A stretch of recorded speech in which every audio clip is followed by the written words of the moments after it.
নিজের মামার সাথেই বিয়ে এবং তার লালসার শিকার হই আমি। ঘৃণ্য একটা সম্পর্কের সাক্ষী আমি। নিজের অজান্তেই নিজেকে শেষ করে দিতে মন চায়, কিন্তু কেন জানি না শেষ পর্যন্ত পেরে উঠতে পারি না। এ নরক যন্ত্রণা থেকে বেরো হতে পারি না। রঙিন এই দুনিয়ায় মানুষের কষ্টের পরিমাণ প্যাকাশে। পুরুষ জাতির উপর তীব্র ঘৃণার আস্তরণ জমা আমার এই বুকে। কালো জাদুর জন্য নিজের মেয়ের মতো ভাগ্নির জীবনটা নষ্ট করতেও মামার বিবেকে বাঁধেনি। মামা চায় অধিক শক্তি, আর সেই শক্তি হাসিলের জন্যই একের পর এক ঘৃণ্য কাজের সাথে নিজেকে জড়াচ্ছে। আমার মামা একজন শয়তান পূজারক। জন্মের পর থেকে মামার তাণ্ডব লীলা দেখে আসতেছি। আমার বয়স যখন 7 বছর, আমার মা বাবাকে আমার মামা কুপিয়ে হত্যা করে। তারপর বাবা আর মায়ের মাথাটা শয়তানের নামে উৎসর্গ করে দেয়। এরপর এ বাসায় একা হয়ে পড়ি আমি। সারাদিনের যন্ত্রণা, বাবা আমাকে হারানোকে ঘিরেই। পড়াশোনাও করতে পারিনি। 9ম শ্রেণী পর্যন্ত পড়ার পর আর স্কুলে যেতে দেয়নি মামা। বাবা মায়ের মৃত্যুর একমাত্র সাক্ষী আমি বেঁচে আছি শুধু। তবে কখনো মুখ খোলার সাহস হয়নি, কারণ অন্য সাক্ষীদের মামা খুন করে দিয়েছে, যাতে করে মামার বিরুদ্ধে কেউ মামলা করতে না পারে। কিন্তু আমাকে কেন বাঁচিয়ে রেখেছিল তার হদিশ আমার জানা ছিল না। সেদিন যদি আমাকে বাঁচিয়ে না রেখে মেরে ফেলতো, তাহলে হয়তো এই কষ্টের সম্মুখীন আমি হতাম না। আমাদের বাড়িটা লোকালয় থেকে বেশ দূরে। মামা মূলত শয়তান পূজা করার জন্যই আগের বাড়ি পরিত্যাগ করে লোকালয়ের খানিক অন্তরালে এই বাড়িটাই উঠেছে। এরপর থেকে মামার এক একটা তাণ্ডবলীলার সাক্ষী আমি। আমার মামা শুধু আমার বাবা মাকে না, বরং তার নিজের মাকেও খুন করতে দ্বিধাবোধ করেনি। আমার নানিকে আমার মামা মেরেছিল চরম করুণ উপায়ে। আমার নানিকে মামা প্রথমে গলা টিপে হত্যা করে, তারপর আমার নানির বুকের উপর উঠে লাফাতে থাকে। নানির পাঁজর ভাঙার কটকট শব্দে আমার কানে এখনো ভেসে আসে আর যন্ত্রণা দেয়। আমি সেদিনও কিছু বলতে পারিনি। ছোট বয়সে এত করুণ পরিস্থিতির সম্মুখীন হয়েও যে আমি পাগল হইনি, সেটাই তো অনেক বড় পাওয়া। আমার বয়স সবে 15 পার হয়েছে। 9ম শ্রেণীতে উঠেছি সবে। এই অল্প বয়সে আমি সাক্ষী হয়ে আছি ভয়ঙ্কর একটা জঘন্য সম্পর্ক আর অধ্যায়ের। সেদিন ছিল আমাবস্যা রাত। চারদিকে ঘুটঘুটে অন্ধকারে ছেয়ে আছে সব। নিজের নিঃশ্বাসের শব্দ শুনেও যেন ভয় পাচ্ছিলাম বারবার। তবুও নিজেকে সামলে চোখ বন্ধ করে ঘুমানোর চেষ্টা করলাম। একটা সময় ঘুমও আসলো চোখে। রাত 3টে বাজে। অনেক বীভৎস আওয়াজ আমার কানে আসতে লাগলো। এ বাড়িতে আওয়াজগুলো নতুন না, বরং প্রতি রাতে কোনো না কোনো আর্তনাদ আর পিশাচি আওয়াজ মামার পূজার রুম থেকে দিয়ে আসে। তবে আজকের আওয়াজটা একদম ভিন্ন আর ভয়ঙ্করও বেশি। এ বাড়িতে সন্ধ্যার পর আলো জ্বালানো নিষেধ, তাই চারপাশ অন্ধকার হওয়ার সত্ত্বেও আলো জ্বালানো দুঃসাহস। দেখাতে পারলাম না। শরীরের লোম কাটা দিয়ে উঠছিল বারবার। নিজের ভেতরে থাকা সমস্ত সাহস একীভূত করে আওয়াজ বরাবর এগুতে থাকি। এগুতে কখনো দেওয়ালে ধাক্কা খাচ্ছি, আবার কখনো দরজার কপাটে আওয়াজটা প্রখর হওয়ায় আমার ধাক্কার শব্দগুলো এতটা শোনা যাচ্ছে না। আমি অন্ধকারে হাতিয়ে আস্তে আস্তে এক পর্যায়ে বুঝতে পারলাম আমি আমার মামার পূজার রুমের সন্নিকটে চলে এসেছি। পূজার রুমের আশেপাশে একদম জড়সড় হয়ে এক কোণে বসে বিষয়টি অনুধাবন করার চেষ্টা করলাম। এমন সময় মামার পূজার রুম থেকে হালকা আলোর পিনকি বাইরে এসে পড়ল। রুমের দরজাটা খোলা। লক্ষ্য করলাম এক নবজাতক শিশু কাঁদতে লাগলো প্রখর কণ্ঠে। মামার সেদিকে কর্ণপাত নেই। নিজেকে সামলে দেখতে লাগলাম কি হচ্ছে। মামা শিশুটির শরীরে লাল সিঁদুর মেখে দিল, তারপর কালো কিসের যেন আস্তরণ দিয়ে দিল। বাচ্চাটার কান্না প্রখর হতে লাগলো। সে সাথে আমার শরীরটা আরো জোরে কাঁপতে লাগলো। হার্টবিট দ্রুত গতিতে উঠানামা করছে আমার। এখন থেকে উঠে ঘরে যাব নাকি এখানেই বসে থাকবো সিদ্ধান্ত নিতে পারছি না। আমার দুটানা এখনো বিরাজমান। এর মধ্যে শিশুটির গলাটা আলাদা হয়ে গেল চোখের সামনে। চিৎকার দেওয়ার সাহসও হচ্ছে না আমার।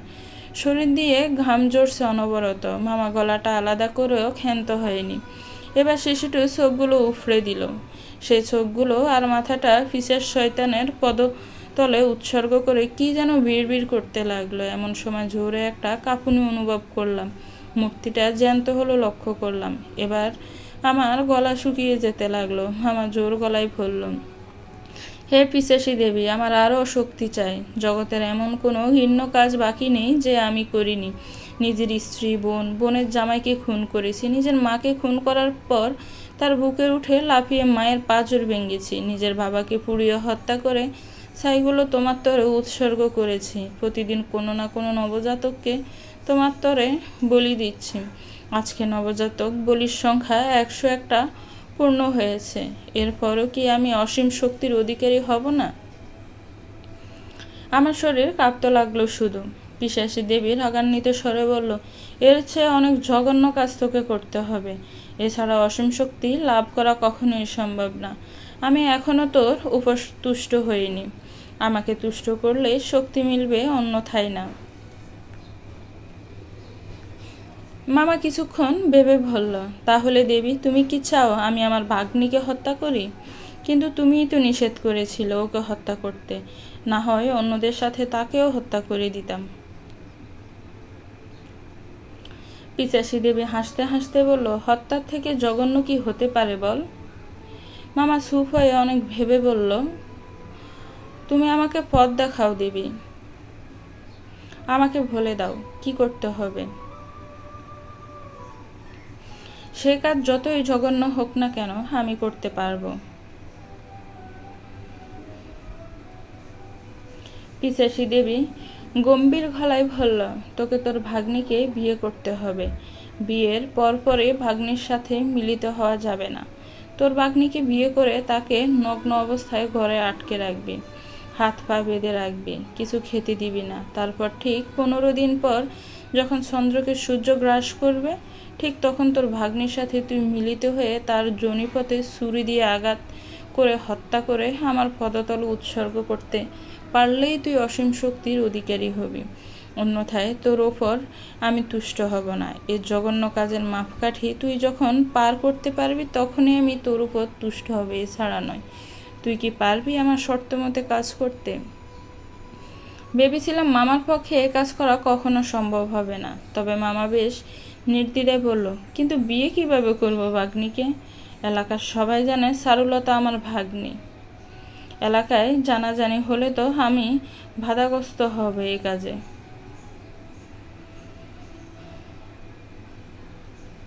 মামার কথা শুনে পিশাচী দেবী হেসে বলল, কাল তোর ভাগ্নিকে দুধ দিয়ে গোসল করিয়ে আমার সামনে নিয়ে আসবি। আমি শয়তানের মন্ত্র পাঠ করে তোদের বিয়ে করিয়ে দিব। হুট করে আবারও কাঁপুনি অনুভব করলাম। পিশাচী দেবী মূর্তি রূপ ধারণ করলো পুনরায়। মামা মূর্তিটার পদতলে মাথাটা নুইয়ে দিল। আমার শরীর কাঁপতে লাগলো। এখান থেকে কিভাবে পালিয়ে যাব সেই চিন্তায় আমার মাথায় এখন কাজ করছে। নিজের জীবন নিয়ে কখনো চিন্তা ছিল না, তবে নিজের মামার কাছে দর্শিত হব বিষয়টা কোনো মেয়েই মানতে পারবে না। এই নরক যন্ত্রণা আমার রন্ধে রন্ধে প্রভাবিত হতে লাগলো। শরীরে অসহনীয় যন্ত্রণা অনুভব করতে লাগলাম।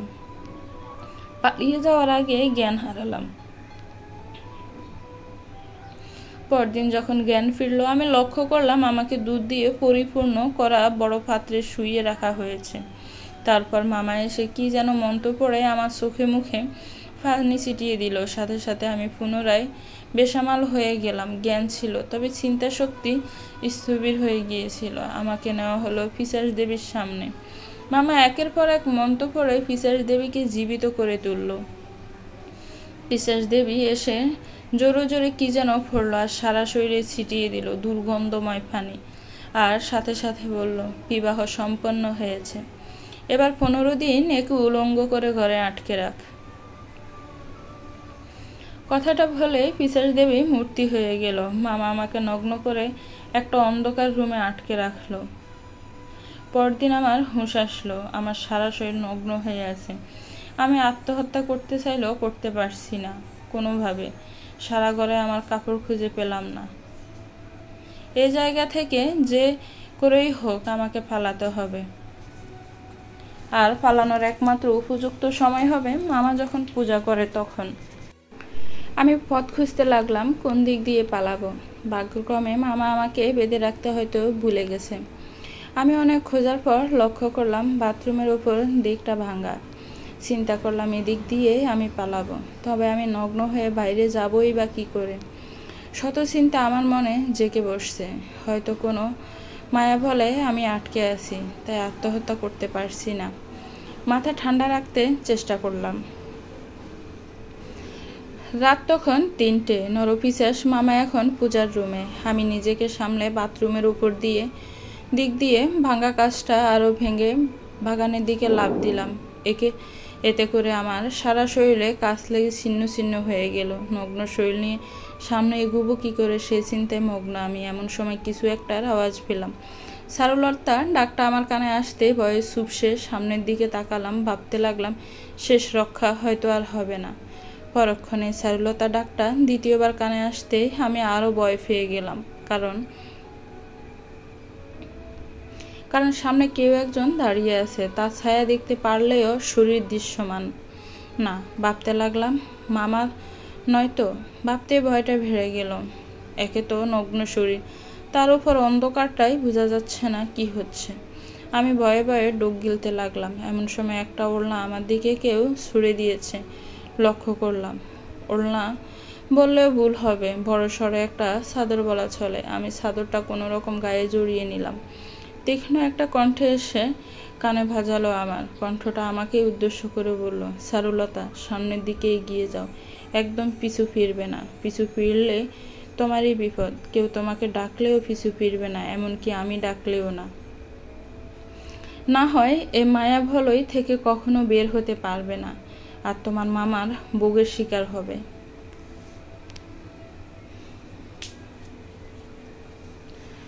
আমি ভয় পেতে লাগলাম। সামনের দিকে তাকাতেই তেমন কারো উপর নজর পড়ল না। অদৃশ্য গায়েবী আওয়াজ কোথায় থেকে আসছে বুঝতে পারছি না। শরীরটা কাঁপতেছে থরথর করে। নতুন করে কোনো বিপদে পতিত হব না তো, শত চিন্তার ডানা বেঁধেছে আমার ভেতর। এর মধ্যে পুনরায় আওয়াজটা আমার কানে আসলো, তুমি নিশ্চয়ই আমাকে বিশ্বাস করতে পারতেছো না। আমি তোমার সামনে দৃশ্যমান কেউ না, তবে আমি তোমার ক্ষতি চাই না। তুমি আমাকে বিশ্বাস না করতে পারলে আপাতত দূরের ওই নারকেল গাছটার পেছনে লুকিয়ে থাকো। একটু পরেই বুঝতে পারবে আমি তোমার শুভাকাঙ্ক্ষী নাকি ক্ষতিকারক কেউ।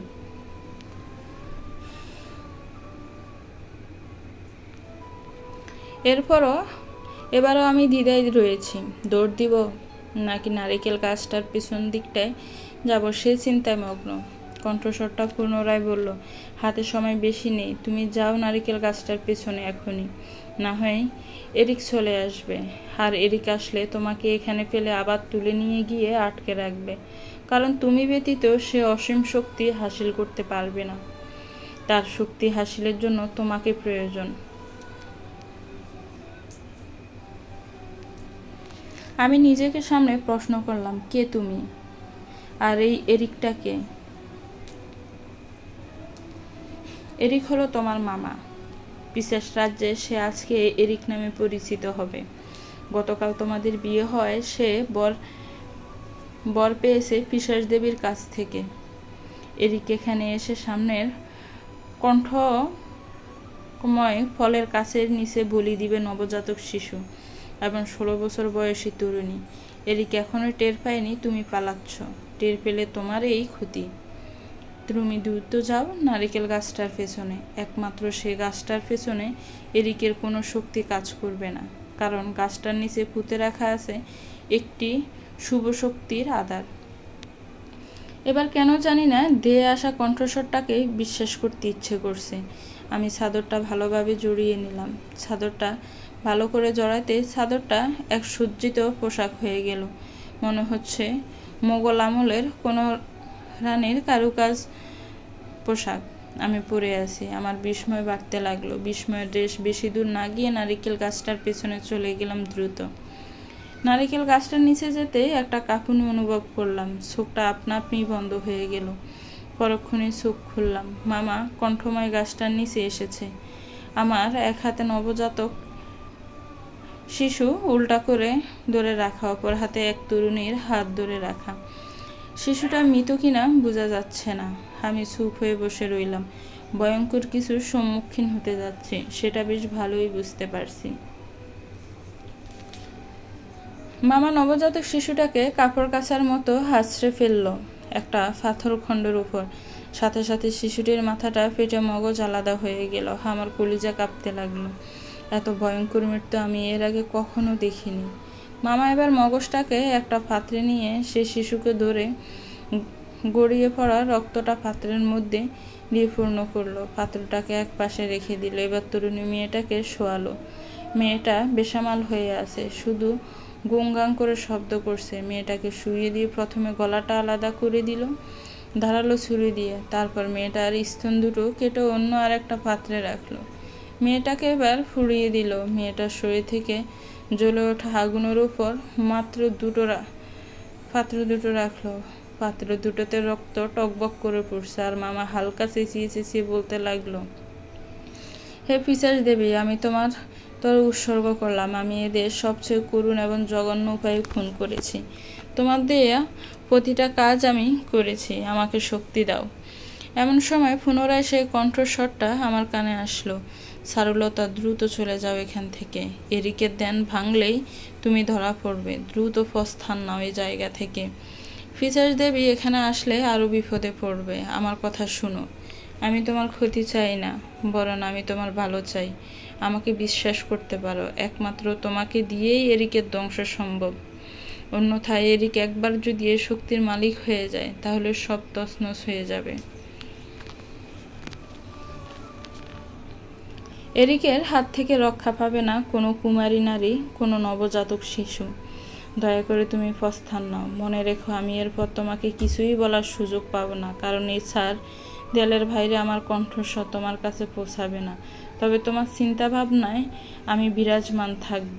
তোমার জীবনের বড় একটা পরিবর্তন ঘটবে, আর সেই পরিবর্তন দ্বারাই এরিকের বিনাশ হবে। তুমি এবার যাও। আর মনে রাখবে, যত ঝামেলা দুশ্চিন্তার সম্মুখীন হবে, ঘাবড়ে না গিয়ে নিজেকে সামলে নিয়ে ঠান্ডা মাথায় কাজ করবে। আমি ভাবার আর সুযোগ পেলাম না। দ্রুত দৌড় লাগালাম। পেছন থেকে অনেক ডাক পেয়ে আসছে কানে। আমি সেটাকে এড়িয়ে গিয়ে দৌড়াতে লাগলাম। বাগান পেরিয়ে দেয়াল টপকে বাইরের দিকে আসলাম। কোথায় থেকে কোনো দিকে দৌড়ে যাচ্ছি জানি না, শুধু মনে হচ্ছে আমাকে অনেক পথ পাড়ি দিতে হবে।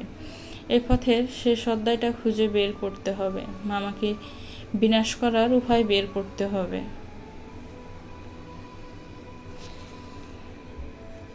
দৌড়াতে দৌড়াতে জঙ্গলের ভেতর ঢুকে গেলাম। জঙ্গলে ঢুকার আগে লক্ষ্য করেছিলাম সূর্যটা বেশ আলোকিত হয়ে উঠেছিল।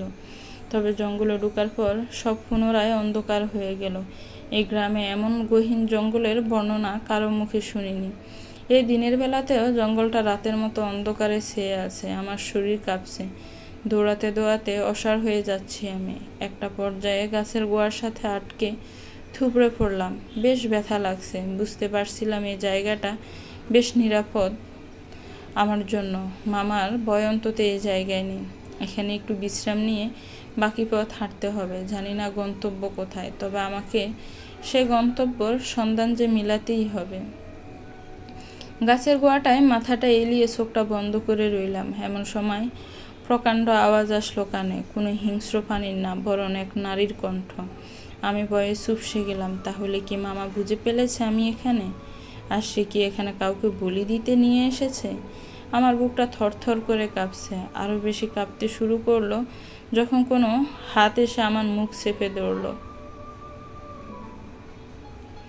তারপর আরও বেশি কাঁপতে শুরু করলাম যখন কোনো হাত এসে আমার মুখ চেপে ধরল। তারপর সামনের দিকে তাকিয়ে দেখলাম একটা মেয়ের হাত পা বেঁধে রেখেছে কয়েকজন মিলে। বুঝতে পারছিলাম আমার মুখে চেপে যারা ধরেছে তারা আমার মামা না, বা মামার লোকও না। আমি আমার সমস্ত শক্তিকে একীভূত করে ওদের হাত থেকে মুখটা ছুটিয়ে দূরে গেলাম। দূরে যেতে একটু সামনে গাছের সুচালো অংশ পেলাম।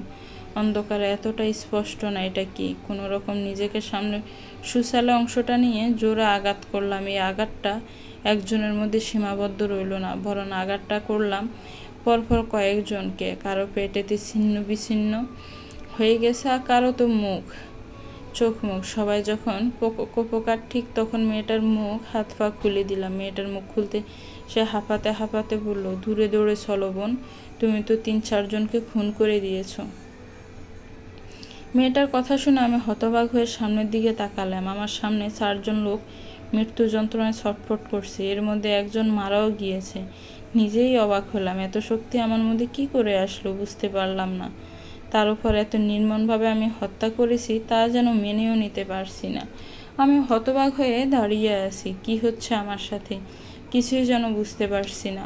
পরক্ষণে মেয়েটা আমাকে ধাক্কা দিয়ে বলল, বোন চলো এখান থেকে, না হয় আরও বিপদে পড়তে হবে। এদের দল অনেক বড়, আমাকে এনেছিল দর্শন করতে। বাকিরা জঙ্গলের বাইরে আছে, বাকিরা চলে আসলে আর রক্ষা নেই।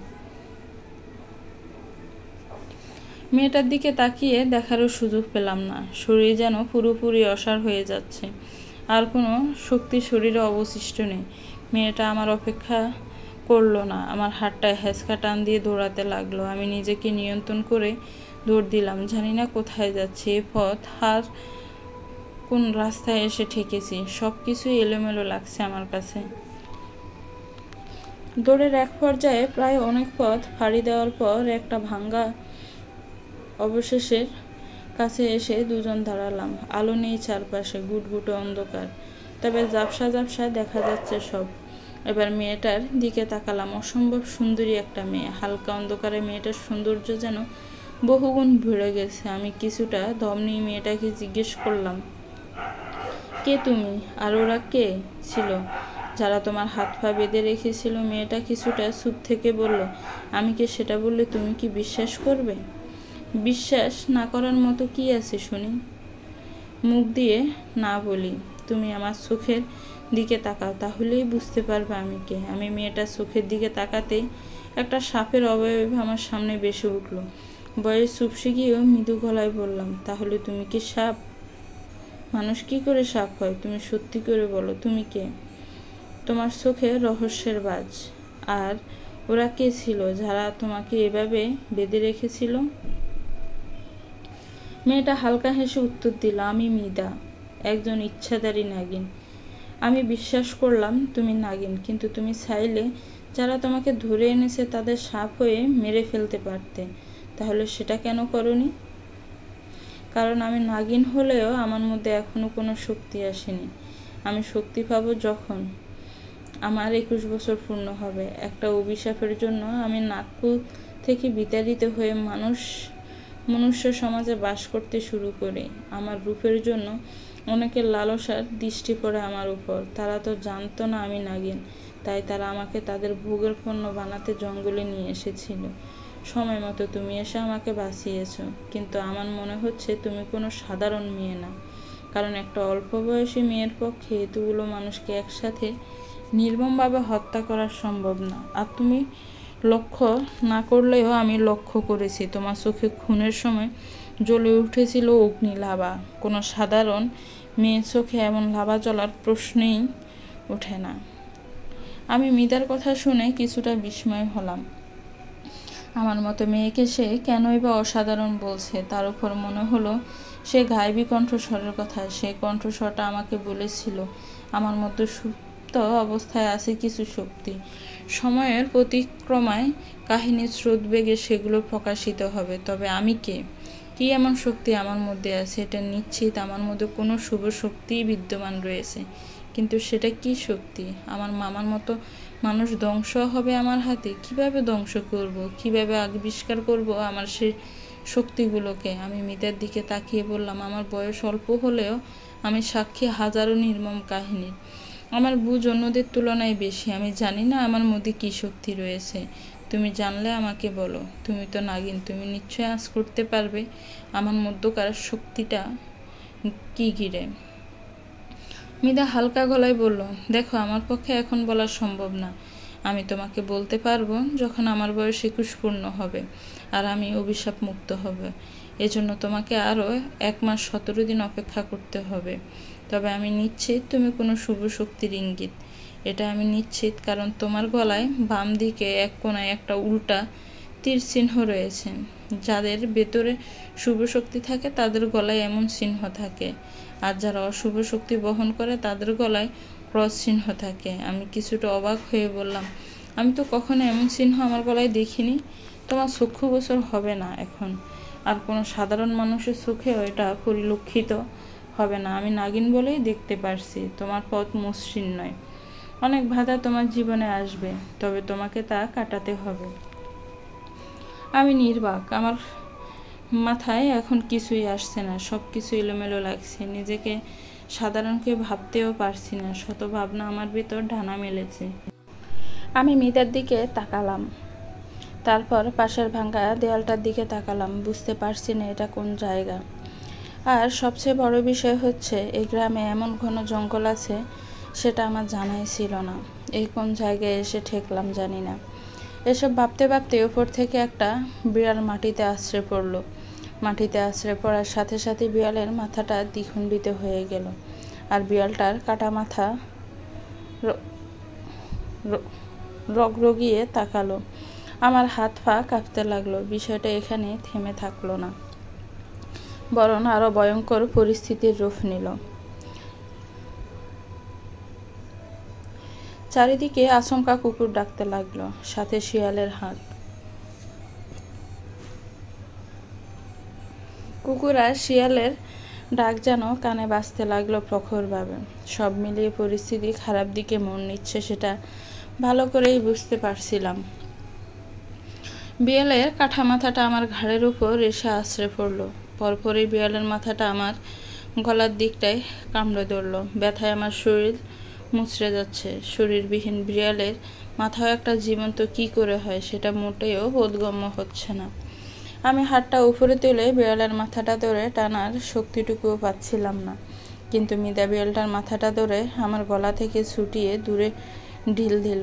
আমার গলার দিকটায় হালকা মাংস উঠে আসলো, আর টপ টপ করে রক্ত পড়তে লাগলো। কোনো রকম আমার জামার এক অংশ টেনে ছিঁড়ে গলার দিকটায় বেঁধে নিলাম। এদিকে মিতা আমার হাত ধরে সরাসরি দেয়ালের ভেতর দিকে চলে গেল। দেয়ালের ভেতরে যেতে প্রথমে চোখ পড়ল ভাঙ্গা কতগুলো রুমের উপর। মনে হচ্ছে এটা কারো বাড়ি ছিল। অনেকদিন বাড়িতে কেউ না থাকায় বাড়িটা পরিত্যক্ত হয়ে নড়বড়ে হয়ে আছে। অন্ধকারে সূক্ষ্ম বিষয়গুলো চক্ষু কঠোরে ধরা পড়ছে না। বাড়িটার ভেতর দিকে মিতার সাথে যেতে লাগলাম। বাইরের পুকুরের আওয়াজ মৃদু হতে হতে থেমে গেল, তবে শুষ্ক বাতাসের শব্দ কানে এসে ঝাপটা দিচ্ছে আমার। মিতা আর আমি কোনো কথাই বলছি না, শুধু দুজনেই হেঁটে সামনের দিকে এগোতে লাগলাম। কিছুক্ষণ হাঁটার পর দুজনের চোখে একটা সুড়ঙ্গ চোখে পড়লো। সুড়ঙ্গটা দেখে কেন জানি না একটু ভয় কাজ করলো মনে। আমি কিছুটা ভয়ার্ত গলায় মিতাকে বললাম, এটা কিসের সুড়ঙ্গ? এই সুড়ঙ্গ দিয়ে কি ঢুকবে, নাকি অন্য রাস্তা দেখবে? এখানে কিছুই চিনি না। সুড়ঙ্গ দিয়ে ঢুকতেও ভয় করছে, আবার ঢুকারও একটা ইচ্ছে জাগছে। কি করব বুঝে উঠতে পারছি না।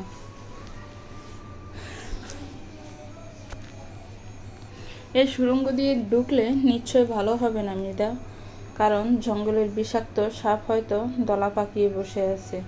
যদি কামড়ে দেয় তো প্রাণ নাশ হবে। মিতা আমার কথা শুনে হালকা হাসলো। হাসির শব্দটা প্রখর না করে মৃদু শব্দ কানে আসলো। সে হাসিটা কিছুক্ষণ স্থায়ী রেখে বলল, চারুলতা, আমি নাগিন হয়ে সাপ ভয় পাবো? আর আমি থাকতে তুমি সাপে কামড়ের মরার ভয় পাচ্ছ? এমন কিছুই হবে না, তবে আমার ভয় অন্য জায়গায়। আমি বিস্মিত হয়ে জিজ্ঞেস করলাম, তুমি আমার নাম জানলে কিভাবে? আর ভয় অন্য কোন জায়গায়? নাম জানা খুব একটা কঠিন বিষয় না। আমার ভয়টা হলো এই সুড়ঙ্গ পথ বেয়ে সামনে এগোতে লাগলে অক্সিজেনের পরিমাণ কমে গেলে কি হবে? আমি তো বেঁচে যাব, তবে তোমার বিপদ হবে। তাই সুড়ঙ্গ পথ বেয়ে সামনে এগোবো কিনা ভীষণ দুশ্চিন্তায় আছি। আমি সংশয় নিয়ে উত্তর দিলাম, যেখানে কিন্তু কাজ করছে সেখানে না আগুনই ভালো। আমার কথাটা শেষ হওয়ার সাথে সাথে সে শরীরবিহীন বিড়ালের মাথাটা উড়ে এসে দুজনের সামনে পড়ল। আমার ভয়ে হাত পা কাঁপতে লাগলো। কোনো রকম দিশা না পেয়ে আমি সুড়ঙ্গ পথের দিকেই দৌড়ে গেলাম। মিতাও আমার পেছনে দৌড়ে গেল। সুড়ঙ্গ পথে ঢোকার সাথে সাথে একটা বিশাল কপাট সুড়ঙ্গ পথের প্রবেশ মুখটা আটকে গেল। আমার ভয়ে বুকটা কেঁপে গেল। কিছুই দেখতে পারছি না। মিতা শুধু আমার হাতটা চেপে ধরে বলল, বড় কোনো বিপদের সম্মুখীন হতে যাচ্ছি, নিজেকে প্রস্তুত রেখো।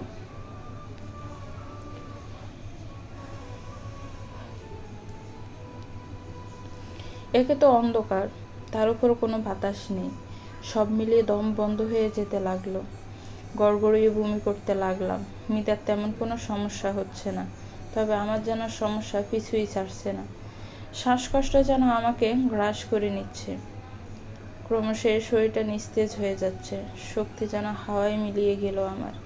মিতা আমার হাতটা ভালো করে ধরে কিছুটা টেনে আমাকে নিয়ে সামনের দিকে এগোতে লাগলো। আমি পাটা হেঁচড়াতে হেঁচড়াতে এগোতে থাকলাম। এভাবে অনেকটা পথ পার করলাম। দমটা যেন বারবার আটকে যাচ্ছিল। অনেকটা পথ পার করার পর লক্ষ্য করলাম একটা আলোক রশ্মি সুড়ঙ্গে এসে প্রতিফলিত হয়েছে। আলোক রশ্মিটা দেখে মনে হলো হয়তো সুড়ঙ্গের সেই দিকে চলে এসেছি। তবে আমার ধারণা পুরোপুরি মিথ্যা প্রতীয়মান হলো, কারণ আলোর রশ্মির কাছে যেতেই দেখলাম সুড়ঙ্গটা 3টা রাস্তায় বিভক্ত হয়েছে। এখন দুজনেই দ্বিধায় পড়ে গেলাম, কোন রাস্তা দিয়ে গেলে এই সুড়ঙ্গের শেষটা পাবো। আমি আমতা আমতা করে বললাম, মিতা, এ কোন জায়গায় এসে পড়লাম? এখানে আলো আছে, তবে আলোক উৎস নেই। রাস্তাও 3 খণ্ডে বিভক্ত। কোন দিক দিয়ে গেলে ভালো হবে বুঝতে তো পারছি না। মিতা বেশ দুটানা নিয়ে জবাব দিয়ে বলল, একটা পথ ধরে এগুতে থাকি, দেখি কি হয়। আমরা ডানে বামের কোনো পথ না ধরে এগুলাম না। এগুলোর জন্য সামনের পথটাই বেছে নিলাম। এখন আমার শ্বাসকষ্টটা আগের চেয়ে কমেছে। দুজন একটু সামনে এগুতে একটা মাথাহীন লাশ হেঁটে আসতে লাগলো আমাদের দিকে। ভয়ে আমার হাত পা কাঁপতে লাগলো। পেছন থেকে দৌড়াতে নিতে গিয়ে দেখলাম সুড়ঙ্গটা পেছন দিকটা একদম সংকীর্ণ হয়ে গেছে, যার দরুন পেছনে ফিরে যাওয়া দুজনের পক্ষে সম্ভব না। এদিকে মাথাহীন লাশটাও আমাদের সামনে। লাশটার দেহটা উলঙ্গ, কোনো নারীর লাশ সেটা। আমাদের দুজনের মুখ ভয়ে চুপসে গেল। তবুও সাহস করে স্থির দাঁড়িয়ে রইলাম। লাশটা ঠিক আমাদের কাছে আসলো, এসেই দুজনের গলায় চেপে ধরল। দমটা আটকে যেতে লাগলো দুজনের। তবুও হাতটাকে নাড়িয়ে শরীরের সমস্ত শক্তি দিয়ে লাশটার হাতটা ধরে মুচড়ে দিলাম। মুচড়ে দেওয়ার কিছুক্ষণ পর লাশটার হাত খুলে আমাদের হাতে চলে আসলো, আর লাশটা থুবড়ে মাটিতে পড়ে গেল। চিৎকার দিতে চেয়েও যেন গলা দিয়ে কোনো আওয়াজ বের হচ্ছে না। হাতে থাকা লাশটার হাতটা মাটিতে ফেলে দুজনেই সামনের দিকে দৌড় লাগালাম।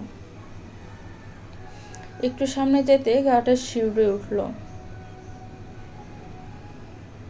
চারপাশে কাটা মাথার বিস্তরণ। আশ্চর্যজনকভাবে প্রতিটি মাথার সাথে শরীর না থাকলেও মাথাগুলো জ্যান্ত। মিতা এবার একটু বিচলিত হলো, আমার দিকে তাকিয়ে বলল, পেছনের রাস্তাটাও সংকীর্ণ হয়ে গেছে, আর সামনে জ্যান্ত কাটা মাথা।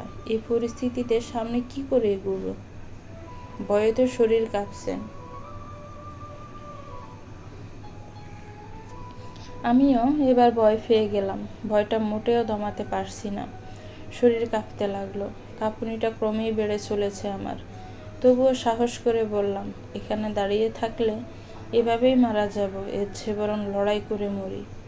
সামনের দিকে এগোনো ছাড়া তো কোনো উপায় দেখছি না। সামনের দিকেই বরং এগিয়ে চলো।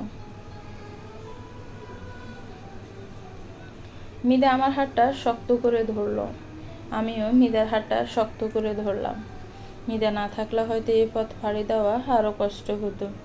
দুজন দুজনের হাতটা ধরে সামনের দিকে এগোতে লাগলাম। সামনে পা বাড়াতে কাটা মাথাগুলো কামড়ে ধরল পায়ে। বীভৎস পচা রক্তের গন্ধ নাকে আসলো। বমিও করতে পারছি না।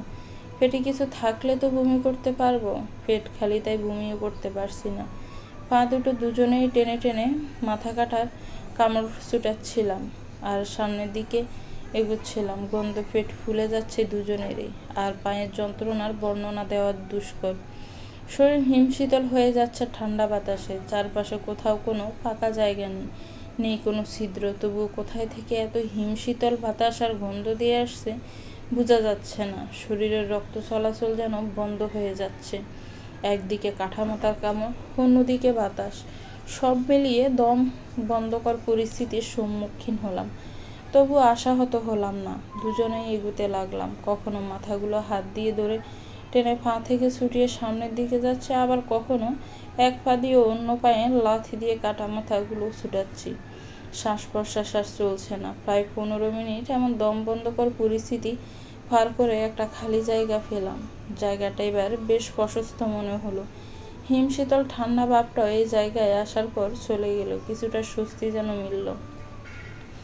জায়গাটায় বসে দুজনেই দম নিতে লাগলাম। পা দুটো ক্ষত বিক্ষত হয়ে গেছে আর ব্যথায় টনটন করছে। পা দিয়ে রক্ত জড়তে লাগলো অবিরাম। মিতা পাশে ফুটে ওঠা দুর্বা ঘাস চিবিয়ে আমার পায়ে লাগিয়ে দিল। পায়ের ক্ষতে ঘাসের রসটা লাগাতেই জ্বলুনি ভাব শুরু হলো। মিতা আমার পায়ে ঘাসের রস দেওয়ার পর নিজের পায়েও লাগিয়ে নিল। রসটা দেওয়ার পর কিছুক্ষণ জ্বললেও পর আস্তে আস্তে জ্বলা কমে রক্ত বন্ধ হলো।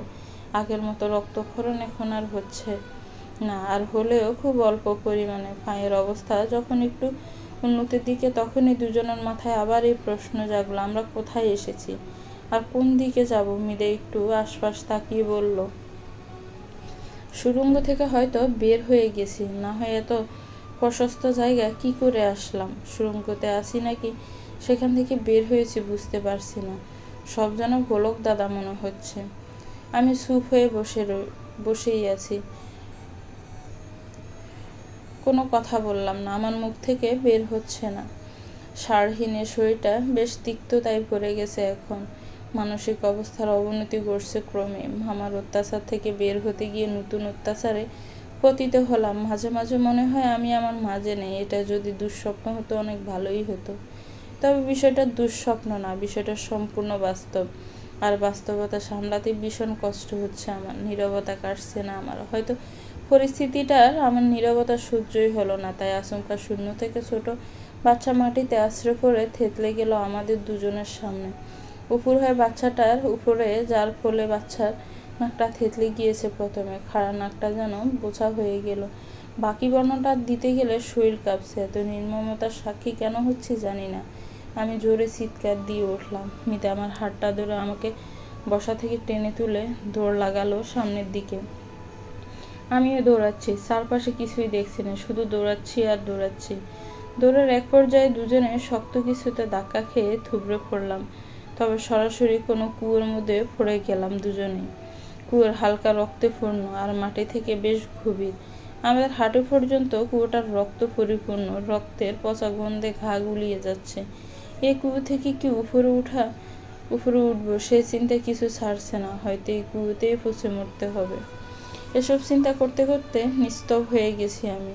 আমার নিস্তবতা আমাকে গ্রাস করে নিচ্ছে। এর মধ্যে পায়ে হ্যাঁচকা টান অনুভব করলাম। টানটা আমাকে নিচের দিকে নিয়ে যাচ্ছিল। আমি পাটা উপরের দিকে যতই তোলার চেষ্টা করছিলাম ততই কিছু যেন আমাকে পেঁচিয়ে ধরে নিচের দিকে নিয়ে যাচ্ছিল। আমি ভয়ে মিতার হাতটা চেপে ধরলাম। কে জানি আমার পা ধরে নিচের দিকে টানছে। আমি তো উপরের দিকে পা তুলতে পারছি না। এ টান তো সামলানো যাচ্ছে না। আমি কি তাহলে পচা রক্ত তলিয়ে পড়ব?